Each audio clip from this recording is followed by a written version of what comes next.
Les besoins en azote du blé ne sont pas linéaires au cours du cycle. Ils sont plutôt faibles au début de cycle au moment du talage, puis ils deviennent de plus en plus importants jusqu'à être maximum autour de 2 nœuds, dernière feuille environ. Ainsi, quand on raisonne ces apports d'azote, on les raisonne pour qu'ils soient corrélés à ces besoins, à cette demande du blé. Arrivé à pied 1 cm, un blé il a environ pompé 50 kg d'azote. Donc c'est pas énorme et cet azote il provient déjà de ce qu'il a pu pomper dans le sol.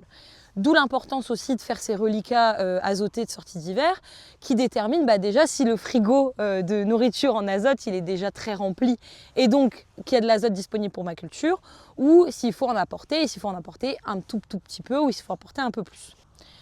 Aussi, il faut avoir en tête que au talage, l'efficience d'un apport d'azote elle n'est pas de 100%. C'est-à-dire que 100% de l'azote apporté il ne peut pas être pompé par la plante. Au talage, on est plutôt autour de 50-60% d'efficacité d'un apport.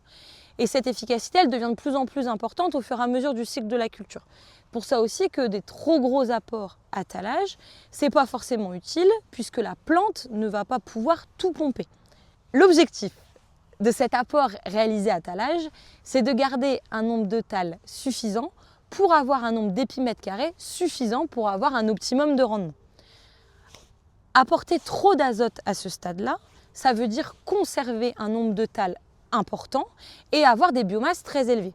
Ce qui peut aujourd'hui être dépréciatif, surtout avec les variétés qu'on a de nos jours qui font leur rendement plutôt sur la fertilité épi et le PMG.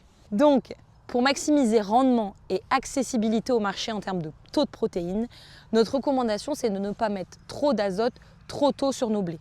Idéalement, on reste autour d'une 40aine d'unités, pas beaucoup plus, sauf dans des cas extrêmes de parcelles mal implantées qui vraiment sont critiques. A l'inverse, l'impasse au talage, elle se raisonne à la parcelle, elle ne se fait pas aisément. Ça dépend de la biomasse de la parcelle, du développement, de l'enracinement et puis aussi surtout de la valeur du reliquat.